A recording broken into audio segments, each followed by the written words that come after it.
Charles Leclerc spins at turn 11, Hamilton nearly into the wall. Ferrari's Australian nightmare just got worse with every raindrop. What's up, racers? Welcome back to F1 Insider.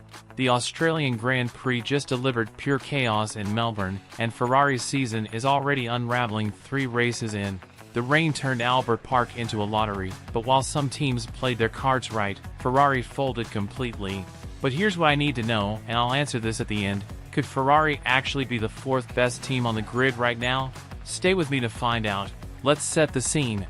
McLaren absolutely dominated, with Lando finally showing what he's capable of in the wet. Verstappen somehow salvaged P2 despite Red Bull looking mortal for once, and Russell grabbed that final podium spot for Mercedes.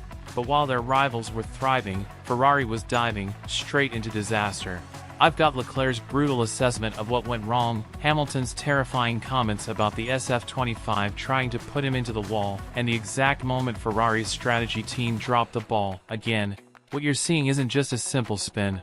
It's the symptom of a much bigger problem that's been brewing at Maranello. Leclerc identified 2 critical errors that cost them valuable points. Coming up, I'll break down the exact radio messages that reveal Ferrari's confusion when the rain hit, Hamilton's shocking admission about the car's behavior, and I've got exclusive insight on what's really happening behind the scenes at Ferrari that nobody's talking about. Plus, the one stat that proves Ferrari might actually be falling behind Aston Martin by season's end. Leclerc finished P8 in a race where he should have been fighting for the podium. Listen to his own words about what happened. For a big part of the race we thought P5 was secured, and then the rain arrived and everything changed. The first mistake? That's on Charles. He owned his spin at turn 11 completely. But the second mistake is where things get interesting.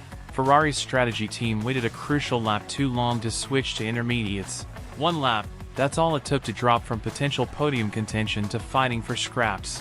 While McLaren and Red Bull were decisive, Ferrari was debating. That single lap cost Leclerc 3 positions and approximately 15 seconds of race time. In F1, that's an eternity. But if you think Leclerc had it bad, Lewis Hamilton's experience was downright terrifying.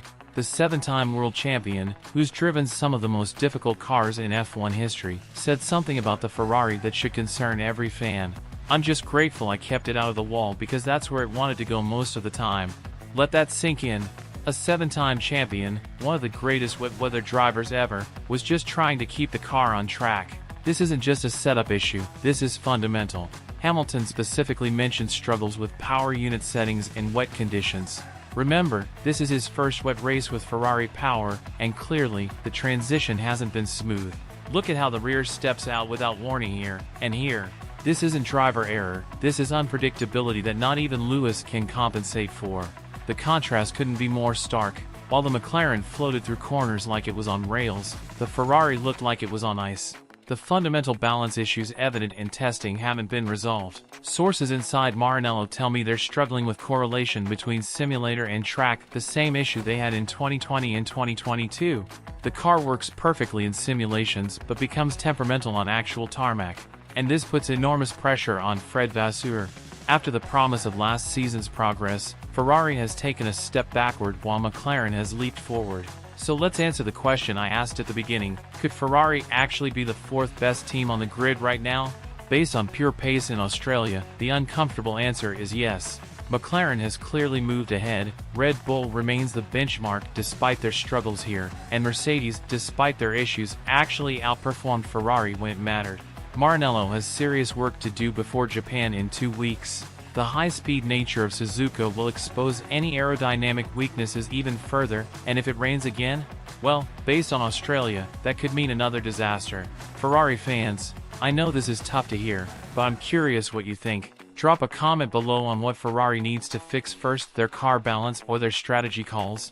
If you want my deep dive into what's really going on with Ferrari's technical issues, check out my video from last week right here. Point to screen.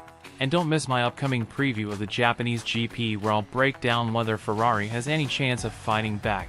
Hit subscribe if you're new here, smash that like button if you want more honest F1 analysis, and I'll see you in the next one. This is F1 Insider, out.